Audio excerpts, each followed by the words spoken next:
First, just wanted to say thank you and welcome to the Fireside Chat series. I am Keisha Jones, Assistant Director of Community Engagement on the eShip Centers team. We are excited to co-host this series. It started back last fall with Launch Chapel Hill, and the intent behind it was to highlight the journeys through entrepreneurship for business leaders and entrepreneurs in our ecosystem. We want them to share the authentic journey. So, of course, the good stuff, but also the challenges and having to pivot in the climate that we're experiencing. And last semester, we really focused on just the conversations about experiencing with scaling and growing businesses. But this conversation, and in honor of Black History Month, this is the third installment of a conversation around how to create an inclusive startup and culture in your startup. But we wanted to also invite firsthand entrepreneurs to share their experience with creating an inclusive culture and at their respective startups. So I'm excited to have this conversation today. We want you to be able to see everyone, of course, but we do have the option. If you click on the speaker view, you'll be able to see myself and the two panelists that we have here today. So we have Leo, from the VP of People Operations at Adwerx, and then Rhonda Bullock, from the co-founder and executive director of We Are. We'll get started first with them just sharing an intro about their background and then their respective experience with their role in their startup and committing to creating an inclusive culture. So let's get started with you, Leo. Great. Well, first, thanks for having me, Keisha and team. So I'm Leo D'Agostino, the VP of People Operations at Adwerx.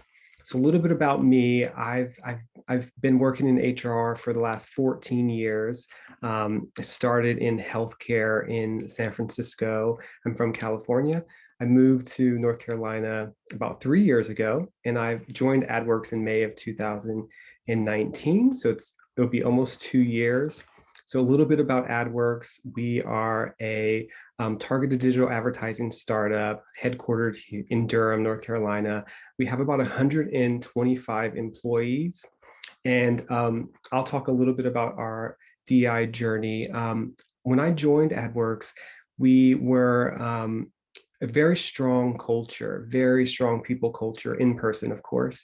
And I joined, and sort of my role was to sort of strengthen that culture, and DEI is definitely a part of that. So I'm looking forward to sharing some of the things that I've learned through our journey and talk more about best practices.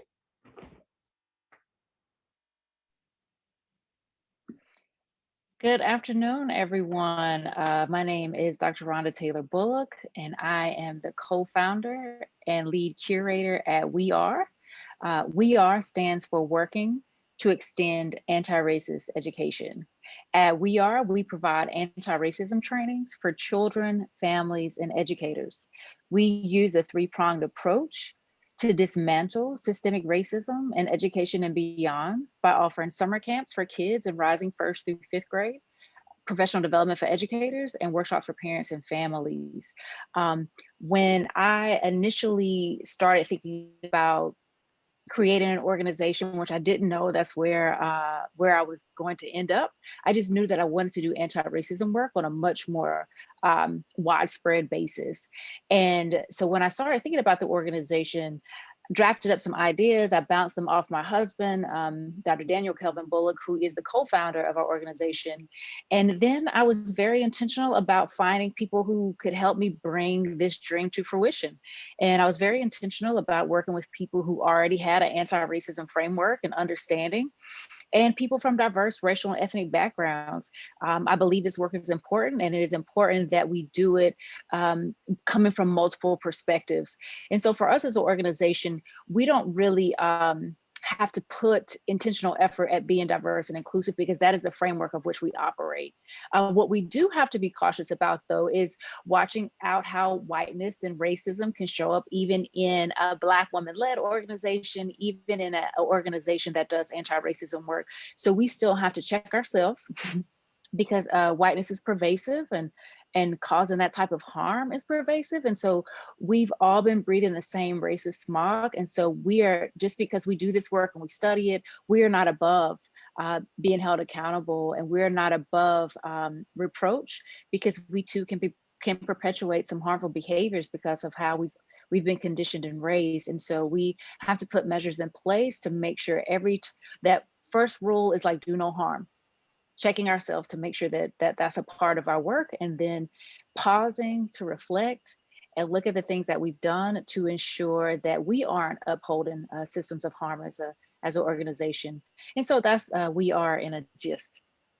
That's awesome. Thank you for that. That was really helpful. And just add another lens to say that, you both are committed to the work, right? And one thing with the conversation that we'll have is, Leo, from an internal perspective, driving the work in partnership with his colleagues and CEO and founder, but also with you, Rhonda, having that commitment to anti-racism, but as a partner externally with your clients, right? So having those two different lenses is going to be helpful for those, depending on what your respective role is in your startup or organization. Just keep that lens that they'll be sharing from those perspectives, but still with the same commitment. So we'll just jump into questions. So first, starting out with you, Leo, Adwerx has made so many accomplishments, has so many accolades over the last few years. And knowing that, you started just 2 years ago, but there's already been some involvement internally, right? I wanted to just hear more about that evolution. We talked a little bit about what the culture is like being virtual, but wondering how COVID-19, the pandemic, and then also the Black Lives Matter movement impacted or even intensified that commitment to that strengthening your culture and your people now with diversity kind of being pushed to the forefront. Yeah, definitely. So yeah, Adwerx has great accomplishments, Best Places to Work awards, Inc. 5000 Fastest Growing Company award 4 years in a row, which has been awesome. And this past year has been crazy. And I started with a very, very strong sort of in-person culture. It really was what made Adwerx. And then the pandemic hit, and we weren't sure exactly how we were going to sustain, but we went virtual, and we killed it. And so my job was to find ways to keep the team engaged throughout the process. And we were able to be successful during COVID. We hit some of our company goals, which is awesome. And so we proved that we could be a successful virtual company. And we're now location flexible, actually. So we've given our employees the option to work 100% remote forever if they would like. So we are now recruiting across the US. So we still will have a headquarters and office in Durham, North Carolina, in the American Tobacco campus. But we are now sort of nationwide, and we're starting to see those efforts really. We have new hires starting from across the nation, so that's been awesome. So in terms of the Black Lives Matter movement, how it impacted our culture, it was everywhere. It hit everyone in a different way. And so I would say that, starting from our CEO, Jed Carlson, really set the tone in terms of, announcing Black Lives Matter, and that this was not sort of something that we were going to ignore, but we were going to address, and we were going to learn and grow from as a team. And so that sort of started the journey for us. And from there, I created a culture of inclusion plan that highlighted our efforts and things we were going to do as a part of that plan. And I'll share that it was something that it took some time to do. I didn't just put anything out there right away. I didn't want to follow trends of every other employer, because I thought that was important. I wanted to do things that were organic and felt authentic to Adwerx. And so really playing on the company's core values and finding ways to weave in DEI work as a forefront, and sort of as something that was important But behind the scenes, I'll say that DI work is true to me, and I had been doing it from my very start at Adwerx. So it was now at the forefront, and I think it was great that it was getting highlighted, but it was work that was always being done behind the scenes, just not as recognized. I love that. Yeah, just starting with what you mentioned, being a digital startup, right? Your work that you already do with your clients is digital based, but then also thinking about virtually what that looks like for how it impacts your company, your employees, the culture there. But then also when it comes to the Black Lives Matter movement, that Jed, started that conversation and really acknowledged it as the leader, a CEO of the startup, and then you built on that with the internal work that you did with the team. So I love that framework and that guidance too. And Rhonda, you mentioned about obviously you knew that anti-racism was a foundation for whatever your venture was to be, right? But I know that you have a background with research and education as well. So that those two married perfectly with We Are for your organization. I love that. And I just want to hear more about, the demand. I know that demand has increased, obviously, with the climate that we have today, and with people having that desire to have an inclusive workplace and also have diversity as a lens to what they do. You mentioned about your target audience, but if you can expand on that a bit more and the services that you provide. You mentioned that most of them have a framework already at some point, but did some people just have nothing at all? What were those conversations like?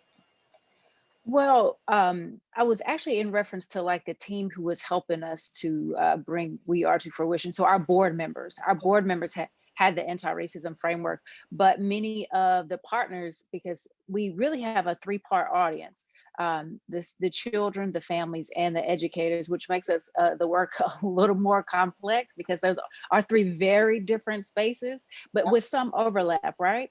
And so when people come to us, from the children to the parents to the adult learners, everybody's in a different place, right? And so some people are just beginning their anti-racism journey. Some people struggle saying the words black and white. Some people understand white privilege and white supremacy. So it's like a whole scale of where people enter into the work. And some people are also resistant, right? So particularly when you're working with schools and it's a whole school professional development, everybody is required to come. That doesn't mean everybody wants to be there. And so, and that's one of the reasons why it's very important for us as an organization that in our title, we do anti-racism work, because anti-racism work is different than diversity and inclusion. And not that one is better than the other, but they're different. And when people think you're coming to a diversity and inclusion session, their expectations are very different versus if they know they're coming to an anti-racism session. And so we try to be very upfront and clear. No, we're going to talk about race and harm and structural racism and barriers and laws and policies. And so we just have to, be thoughtful about that and be very clear and upfront when people invite us into spaces, because we want to go where we're wanted, and where people have that hunger to do this work. You mentioned about, the increase in demand. And I'll say for us, when we first started back in 2015, people were not, certain segments of our society were not talking about whiteness, white supremacy, racism. It was not very common rhetoric. To use it publicly was to be looked at very oddly, is gasp. We don't talk about that, and so when we were starting out, people were much more skeptical about us. They were skeptical about our name and skeptical about our logo with the Black fist. But then we were on, the cusp of the Black Lives Matter movement growing. It hadn't taken off yet. So as it was taking off, we were getting the benefit of that visibility of talking about anti-Blackness. Right. And then with the 2016 election, a lot of people, because of the leader who was chosen, who espoused very overt racist, xenophobic, anti-immigrant language, educators and parents are starting to think about, okay, we need to be doing something else, right? And then we caught the wave of in 2017 with the Charlottesville riots. and the presence of Nazis. And then there was this language of debating whether or not a Nazi is a good person or a bad person, or what their actions, are they good or are they bad? So all of this increased the demand in our work, right? And so we as an organization, because we're very small grassroots, the demand was already there. And then boom, 2020, all of America, all of the world watched Officer Chauvin murder George Floyd. And then there was a massive increase in the demand for our work. So at this point, we've hired 3 additional staff members to help support our work and help us to keep growing and developing. That's awesome. Thank you for that. And especially that point about the difference between anti-racism work and, diversity, equity, inclusion, all of it intended to create inclusive cultures, right? But some explicit differences, but synergies, right? So I see it as kind of like a groundwork and framework almost to the next step of now that action and actually execute. Yes. Culture there. Is that, would you say that's right? Almost Yes. like have synergies? Yes, I think so. I think particularly in places that need more of an entry level space to start having these conversations. Because diversity and inclusion is about like making our workplaces diverse and making sure people feel welcomed, right? And so now when we bring this anti-racism perspective in, let's look at the laws and the policies of our organization that are disproportionately advantageous for those who identify as white and disproportionately disadvantageous for those who identify as Black and brown or woman or a part of the LGBTQ community. And so now let's put in the work to change those laws and policies as we're bringing in more diverse people into our space. Yes, and we could definitely in the center and then, in Keenan Institute, we've been doing some of that work as far as with trainings regarding anti-racism, learning the language and things along those lines, while also ensuring that our work is inclusive and we have diversity as a lens, right? So when you said that, it really conceptualized the work we've been doing and helped us understand that execution versus the strategy and both and how they work together. So thank you for that. And another piece that I love too was the customized approach that you have to take depending on the stakeholder, right? And where they start. So our startups are all in different phases of this journey. Some at step 1, others making have more progress, but understanding that everyone has to start from somewhere, and whoever you're partnering with in order to do that work, understanding what your first step should be or your next step. So I appreciate that. Yeah, so I want to, transition into, we already touched on, the heightened social injustice and, the Black Lives Matter movement, knowing that many startups and businesses want to assess the inclusivity of their culture, again, unsure where to start sometimes. Rhonda, can you share more about your approach to assessing a company's current culture and where they're starting, and any tips for startups in that space? Yes, I think for us as an organization, we turn the mirror inward. And that's what we also recommend other organizations do too, because sometimes as an organization, we want to go out and do diversity and inclusion work. We want to support other people, but it's much more harder and much more difficult and uncomfortable to turn that mirror around and say, what do the policies look like in our own organizations? And so one of the things that I recommend is that people look at the people who hold power. Who's included and who's excluded and how? What are the demographics of our board of directors? What are the demographics of our decision makers?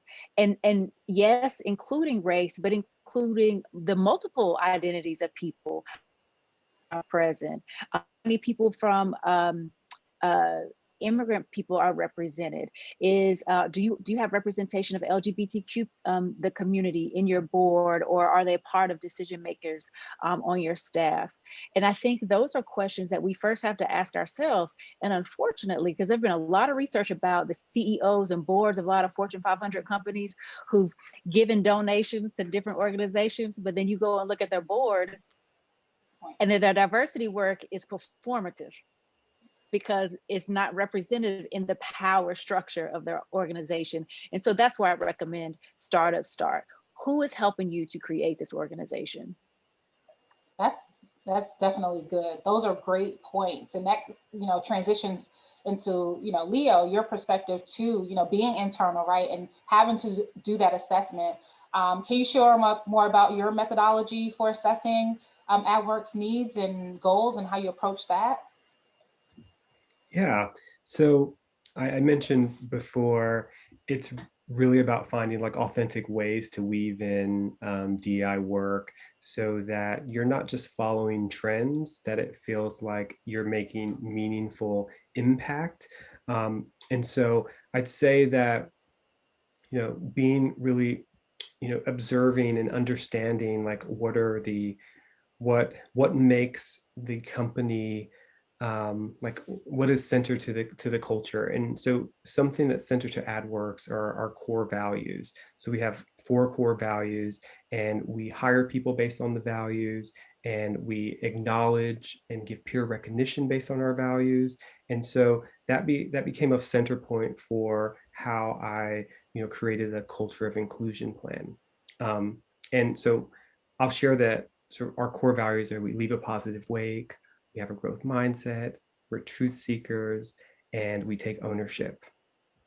And so I'd say that, one of the things that I did as a part of our cultural inclusion plan is I created a Slack channel. So we use Slack as a messenger, where we use it all the time to just message each other about random things. And I created a Slack channel called Adwerx for Change. Adwerx is our company mascot.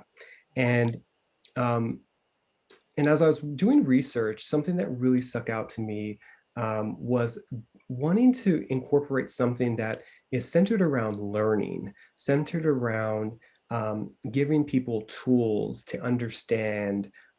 We are a predominantly white company. About right now, we're about 80% white, about 14% Black, and then there are other sort of ethnicities in there. And wanted to provide a learning experience and create a safe space so that people could feel like, hey, we can go through this journey together and we'll be able to chat about it.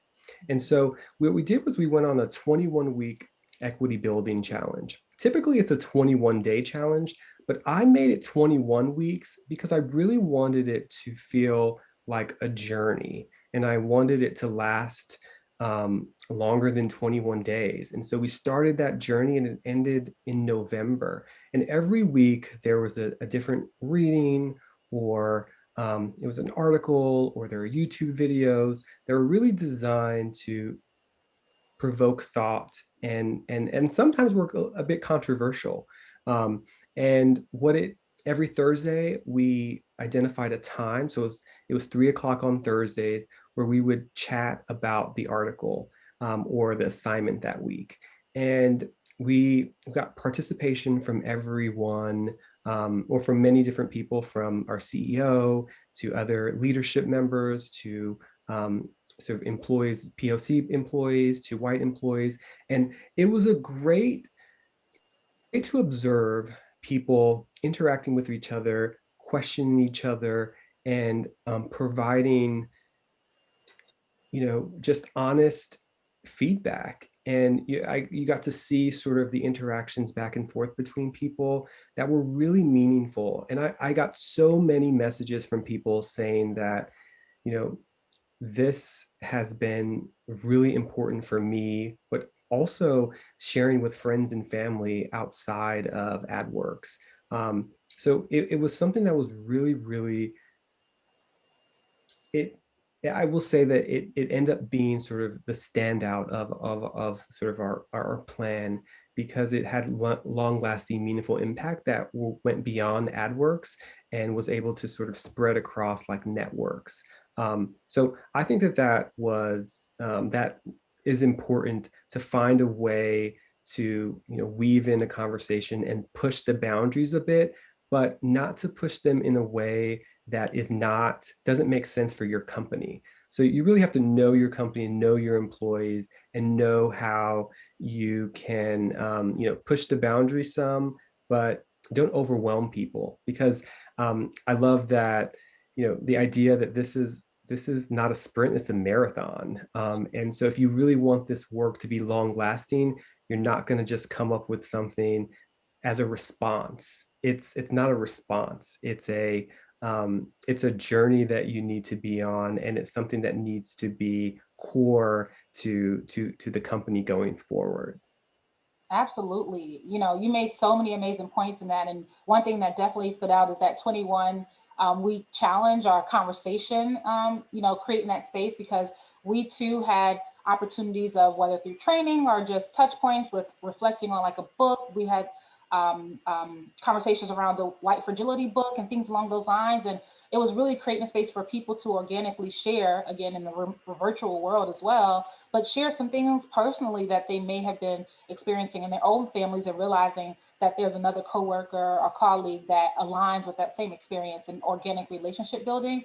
But to that marathon piece, right? 21 weeks, you know, people were saturated, I know myself included, we all included, were saturated with so many resources and so many, you know, not just in the workplace, but also externally, right? Or social media and all these things, and all great resources, right? But having that pace of the 21 weeks helps with longevity, but also making this content digestible, and really, again, having those Thursday check-ins for specifically having a conversation around that resource, and not just giving it passively, but offering an opportunity for active engagement and processing together. So those are great, definitely great tools. I appreciate that.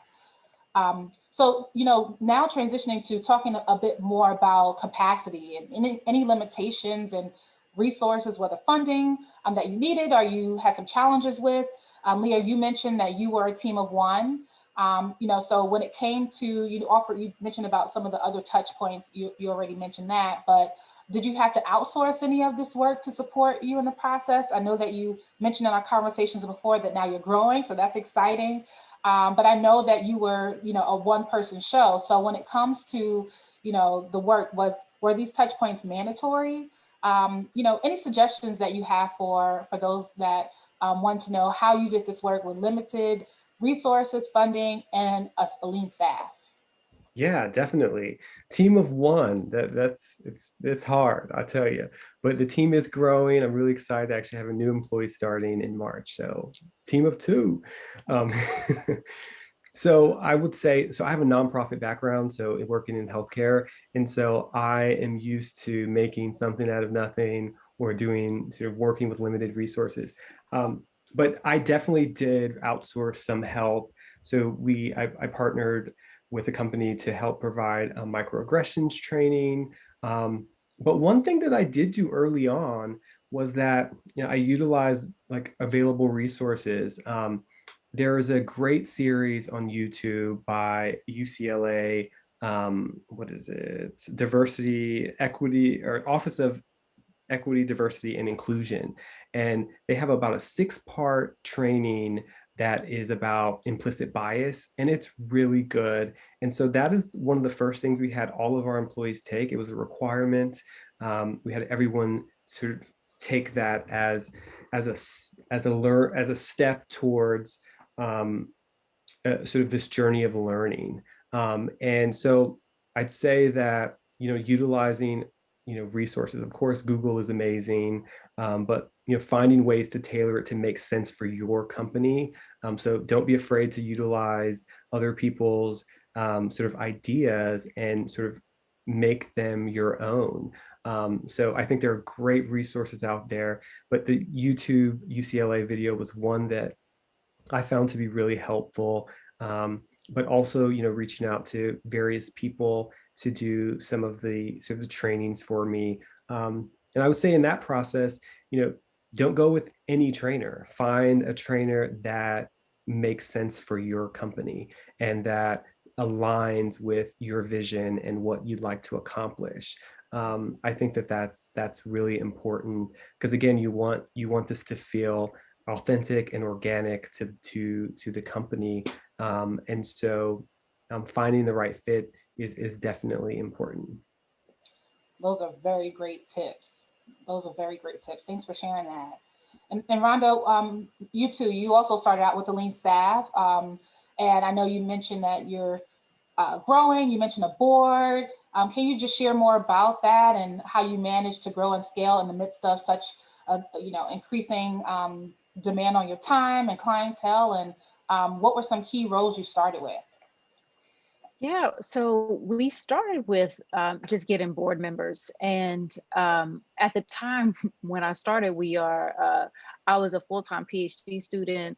I was a mom of a 3-year-old and a 3-month-old. Well, I guess that by that time, my infant was a little bit older, maybe around 8 months or so.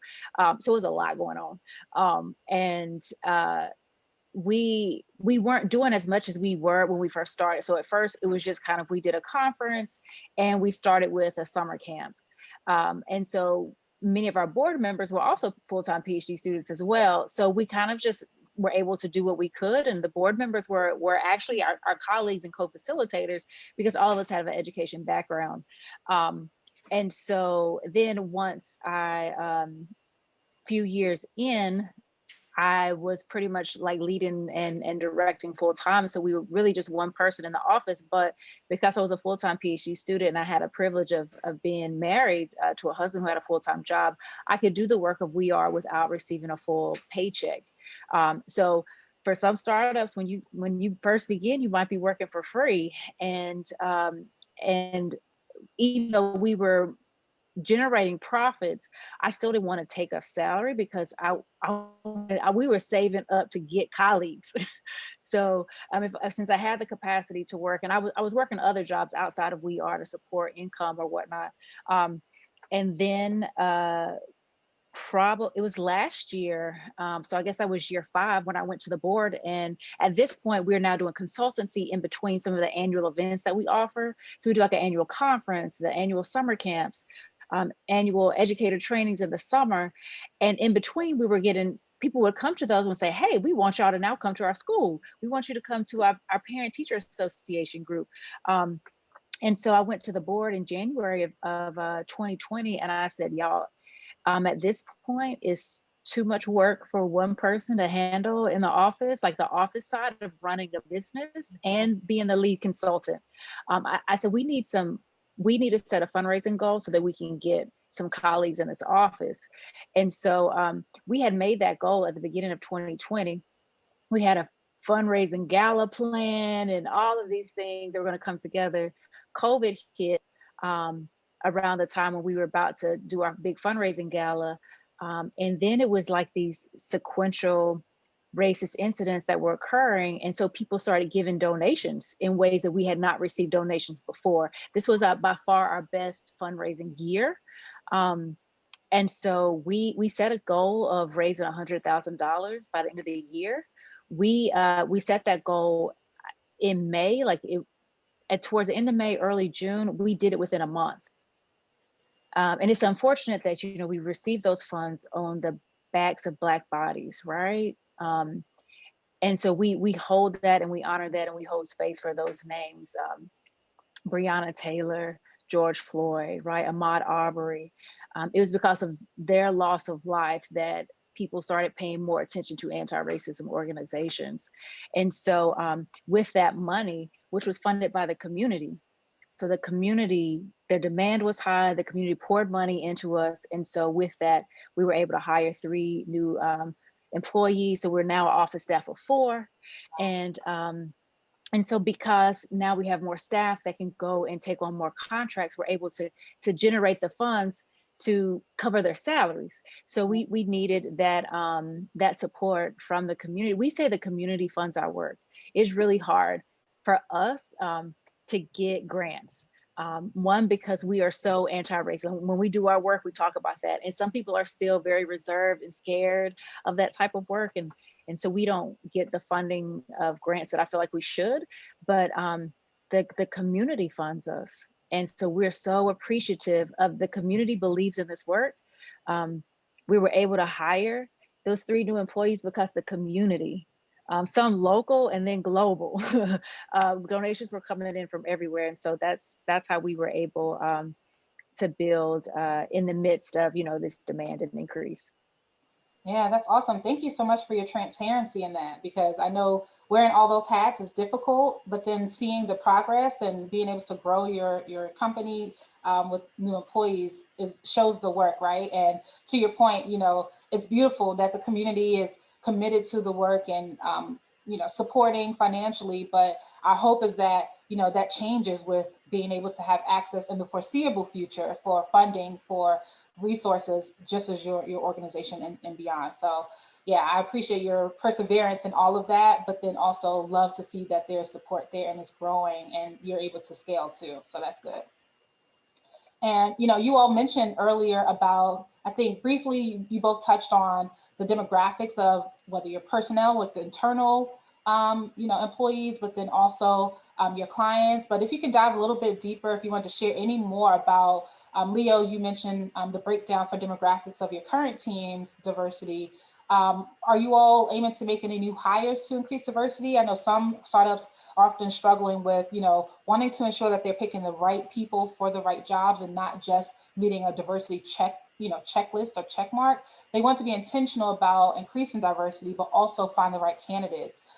Do you have any tips on that balance? I kind of reworked that question because just to dive into some of the questions we received previously from, founders and internal HR folks, they want to have that balance, but wanted to see from your perspective if you have any tips or thoughts on that. Yeah, sure. So I mentioned that we're about 80% white, about 14% Black. And before I started, we were in single digits in terms of Black employees. So I'm proud of where we are and heading. I would say in terms of recruiting or in terms of hiring more POC or Black employees, it really starts with your recruiting process and building your pipeline. And so I'd say, we historically, we get a lot of employee referrals. In 2019, we had about 60% of our hired employees were from referrals, which is great, but also impacts if you're a mostly white company, your referrals are most likely going to be white. And so in our recruiting process, it's really about building diverse candidate pipelines. So that's when you're sourcing people, where you're posting, like, are you posting on sort of diverse job boards? Are you partnering with sort of diverse schools or colleges or programs? So where are you posting, and are you being intentional about those postings? And as you're sort of interviewing the teams, are you making sure that everyone is evaluating people on the same things? So creating a scorecard for each of your positions so you know exactly what you're looking for, what skills you're looking for. We're evaluating people on particular skills for each job, and also our core values. So making sure that people are evaluating people with as at least bias as possible, and making those scorecards not visible to the team until the final stages in the process, so the manager can view those scorecards without bias and make a decision on the best person to move forward. So it's a combination of things, but you definitely have to be strategic and intentional about building those diverse candidate pools, because there are diverse candidates out there. And so that it's not an excuse to say there are no qualified people. That's absolutely not true. You just haven't looked hard enough. So you really have to, be intentional and make sure that, when you're bringing in diverse candidates, that they have a fair shot, and that there is, there is an opportunity for them to shine. So yeah, so that's how I would sort of respond to that. That was great insight, and I appreciate that scorecard recommendation too. That's definitely great for the recruitment and hiring process, as a reference point for the hiring committees or just the one staff member. But also thinking about, when you mentioned that, looking at your pipeline, right, and ensuring that you are intentional about who you partner with and who your target audience is, and to be intentional about increasing diversity. So that's something that we kept in mind too. With a big piece of my job is expanding our recruitment of mentors, coaches, advisors in our student programs and classes, partnering with my team, of course, just to ensure we have representation for students across campus, as well as, when it comes to our community members as well. We'll transition just for sake of time. When it comes to, looking at some best practices more, and we talked about that, but can we talk more about your challenges that you experience, right? So you all mentioned here and there about, while the work is a commitment of the startup or organization that, whether at Adwerx or a partner or a client that you have at We Are, but what are some of those challenges and the feedback that you receive, criticism, if any, from your teams when it comes to executing this work internally or with a partner? What are some challenges that you face?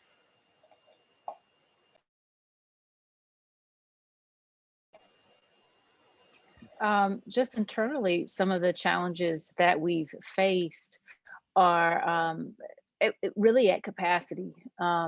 When the demand was really high, we didn't have as many people who could help do the work before we had hired colleagues. It was a strain because our board members were serving as colleagues while also finishing up grad school, while also, being parents and caregivers, while also some working full-time jobs. And so it was a lot of over-reliance on board members, which is hard. But one of the things that I will say is that our board is amazing and so dedicated and committed to this work that they would sacrifice for the organization to help us to grow, and because we all wanted us to be successful. And I think picking the right people is very important, and picking a board that wants to work. And now the board doesn't have to work as much since we've got brought on the new colleagues. But as it relates to doing the work out in the community, anti-racism work is still a very touchy subject for people. Everyone comes to the space carrying very diverse experiences. Some of us as victims of racial harm, some of us as perpetrators, and some of us everywhere in between. And it's so personal that you never know what type of encounter you're about to have, and what heavy burdens, secrets that people are carrying, and how the presentation will elicit and trigger those memories, those experiences, some from actual racists who will be in our presence, and some from victims.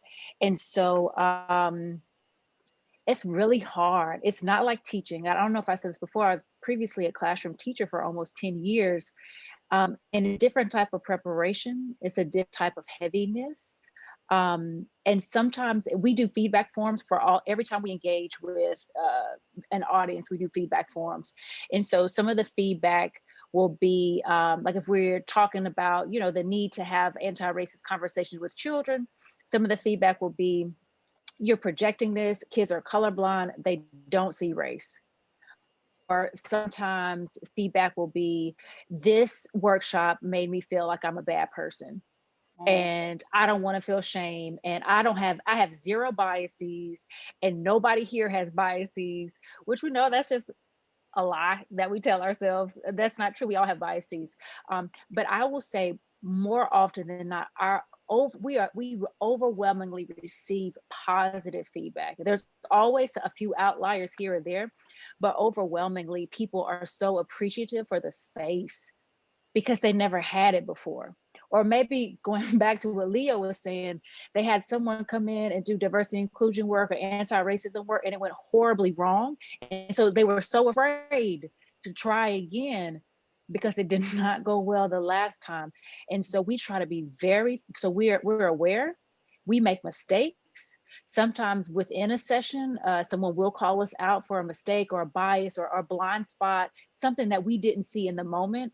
And we try to apologize and reconcile when we recognize that it is something that, oh, wow, we shouldn't have said that, or we need to rethink how we did that, and just bring our most thoughtful selves into the space. Like I said earlier, we're capable of making mistakes too. But then sometimes you have to mitigate some of the pushback. Is this whiteness? Is this white fragility? or is this real? Right? Because going back to Keisha, you had mentioned that you all were studying that book. And so sometimes, particularly for white people, to have to sit with the reality of what it means to be white and the history, that's really hard. And so for them, and so we have to kind of negotiate, all right, is this white fragility showing up, or is this like a real thing that's happening here? And then try to not allow that to decenter or derail the conversation if it is white fragility showing up. So being empathetic in the moment, but also continuing the presentation, allowing us to move forward and not allow this moment to derail or detract from the very important work that people had come to do together. Wow, thank you for that. I mean, you mentioned so many great points, specifically how personal it is. Some it becomes very introspective, reflective, and while of course, usually within your workplace, if it's your teachers or your employees, for example, that are participating, they're usually thinking of it in the lens of I'm coming to this about work and how to best do my job and to be inclusive, and not really realizing that you are bringing your whole authentic self. So it's all of you, and not really being able to compartmentalize throughout the whole conversation, right? It's like you're going to be tasked with looking inward in order to best, execute outwardly. So that's a good point. Leo, can you share about your experience in any resistance you may have received from employees? If so, how did you counteract that? Any language around that? Just want to hear more about any measures to ensure that the employees were committed to the work too, and how you overcame any obstacles in the implementation process. Yeah, I have to say I'm very lucky that there I had no pushback from the team, and what I think that the reason why that is that we're so intentional in our hiring process, in finding people who are aligned with our core values, and so our employees are go-getters, and they're people who are on a learning journey, and so that's really core to who we are, and so as we went on this journey together as a learning journey, and it continued learning journey, like there's no, you never have learned too much, and sort of inclusion and feeling a sense of belonging is something that you can always work towards. So I didn't get any pushback about the sort of about our journey, but I do think that sort of goes back to making sure that you're finding the right people. And we're pretty picky in terms of the people. We're very selective in our process. We rather sort of find the right people than do a quick hire. And so I think that sort of, you know, makes makes the journey much more smooth when you have people who are aligned in many different ways. That's really good. That's really good. I appreciate that. And that kind of, hones in on, I appreciate you mentioned about it starts in the forefront, like the entry point, right? So that helps with when you do have to incorporate, whether it's new or build on any foundational, strategies behind diversity, that already is a expectation from onset with hiring. So that's a good point. One question in reference to challenges too, were there any, can you share any examples? I know Rhonda, you mentioned about the obstacle you experienced in implementation with, receiving feedback maybe in a live session from your, audience, and understanding that, okay, that's, some feedback to take and adjust and pivot in some way. Leo, can you share about any examples of obstacles you experienced in the implementation process? And then Rhonda, feel free to share more if you like to. So I would say that the obstacle in my implementation process was that I think that there was an expectation of um, a quick response, because there were so many employers who had posted their plan within a couple of days or a week, and for me, and our CEO Jed was sort of supportive 100%. It was about the right plan and what felt organic and authentic to Adwerx. So I wanted to be thoughtful. And so I think that employers get it wrong when they put something out there just to feel like they're responding timely. I think that from an employee's perspective, knowing that there's intention and thought and meaning and longevity Yes. in a plan feels right. And that goes a long way. And so if you're about the work, you will create a plan and you will create sort of sort of goals to support that plan that are not just in response to a movement or movements that are happening. So I would say I took a couple of weeks, and I'm happy that I took a couple of weeks, because I think that that sort of really cemented that this was something that was really important to the company, and also really important to me, because as an HR professional, and as a Black person, and the only person of color on the senior leadership team, it's personal work as well. Great point. Great point. Especially that sense of urgency that came, right? So, wanting to have a voice, but then also wanting to be intentional, because that one statement is not just a one-off incident. You have to build on that and have strategies and outcomes that align with that work, because it's just a starting point, if it is a starting point. But I know we went through that with make sure we had our DI statement. We were working on it before I even started, but making sure that that's publicized, then building on that in all those ways, started with our leader, Vicki Gibbs, having a conversation around that with videos, but then also the work that we're doing outside of that with all of the next steps. So I appreciate that. That was definitely great insight. And then also being a person of color, but leading this initiative and that balance.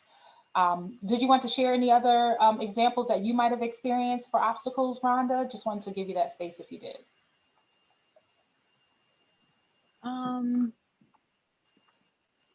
No, I think, yeah, I think I've shared enough there, but nothing else stands out right now.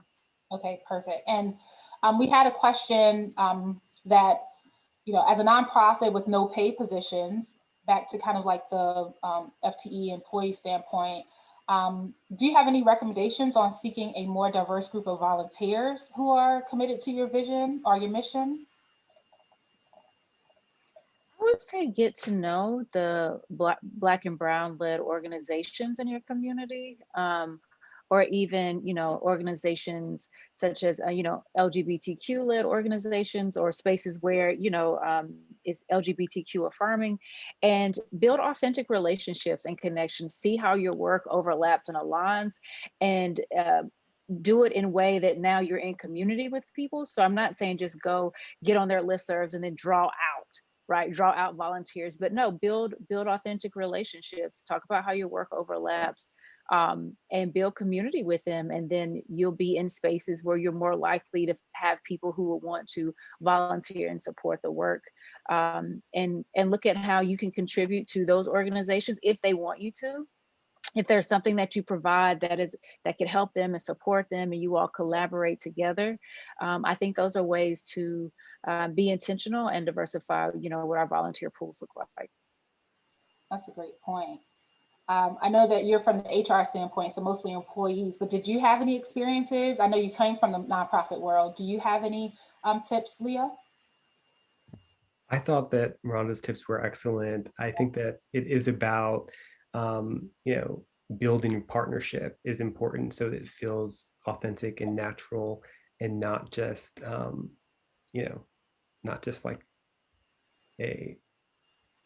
you're using them to help sort of fund your efforts. So I think that's important, especially with those groups that are sort of about building sort of in those diverse spaces. Absolutely, absolutely. So you may have time for one more question in addition to this last question that I have. But you both mentioned and touched on this just a bit about, your journey with, doing this work and growing your teams and all of it takes to actually be committed and follow through in this work. And, I'm sure as most of us doing this can attest to that, there has been some challenges personally and professionally.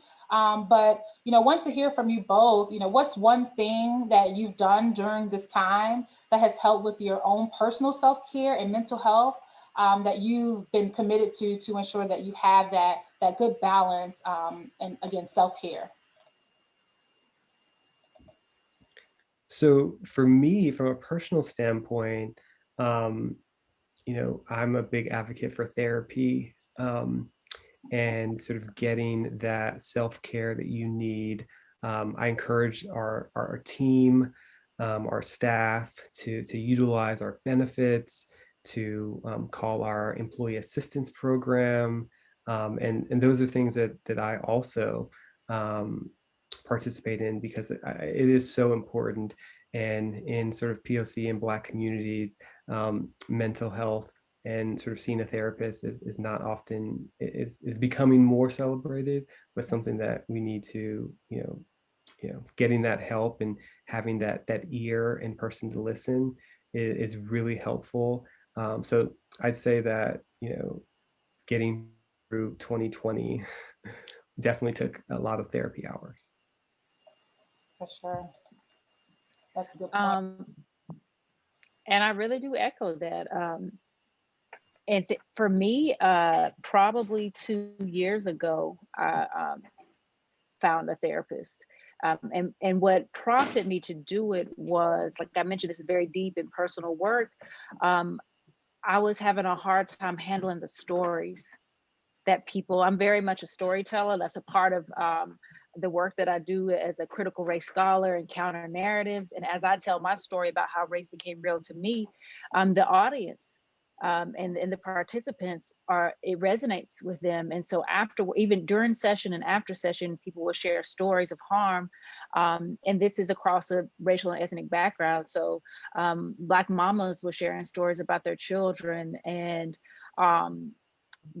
Black women, Black men sharing stories about, being excluded and racism and Jim Crow, and white participants coming to terms with how their parents told them, you can't have your Black friend come to the house. And, and people start to divulge these stories, and it was becoming heavy. As a person who loves and cares, and who is a fixer, and who, I'm a story carrier as well. I carry other people's stories, and it was getting heavy for me. And so I knew that I needed a space where I could go and help me to unload and reflect, and put those stories back out in the world, so that I'm not, carrying them, because I felt like it was going to impact my mental health if I did not go and seek additional assistance. And I will say that but also the anti-racism work is therapy for me. Yeah. My role is also, because it is healing, to push back, to challenge, to fight against racism.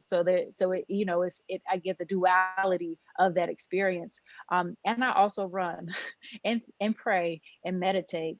So I run a lot, and try to stay active, and be out 1 to 2 miles, 3 miles here or there, which is really good for me. I like being outside, and it's my alone time. And I rely on my faith. I pray a lot and try to be guided by it, and sit and listen, and be reflective in those ways. So those are a few of the things that I do. Wow, thank you all so much. Those are definitely great tips. And I too am an advocate for therapy, and I'm supporting your mental health. I know that that's something within entrepreneurship and entrepreneurship, even though, with you, Leo, I know you experience it in startup too, with making sure mental health is a priority. So, that's something, an upcoming event that we have coming up with partnership with Founders First System. I'm talking about that mental health support and seeking ways that are organic and authentic to you, that first step to have that balance. So that's perfect. So I Great think, segue. yes, I was just thinking, looking at the time, I'm like, I just thank you both for giving so much, so many tips, being transparent about the process, the challenges. We appreciate you taking the time to share. We'll be sure to include like your LinkedIn's and everything that's already in the chat, and follow-up emails and some upcoming events that Dr. Bullock has coming up as well. And just so you can check out the work that Leo is also doing within Adwerx, checking out their website. So we thank you so much to our attendees, of course, to our panelists for joining us. You will receive a follow-up email, and if you have any questions, let us know. Thank you to Launch Chapel Hill for partnering with us on this series that will continue on the second Wednesday of every month, starting in March again. All right, well, thank you all again, and enjoy the rest of your day. Thank you. Thank you. Thank you. Bye. Bye.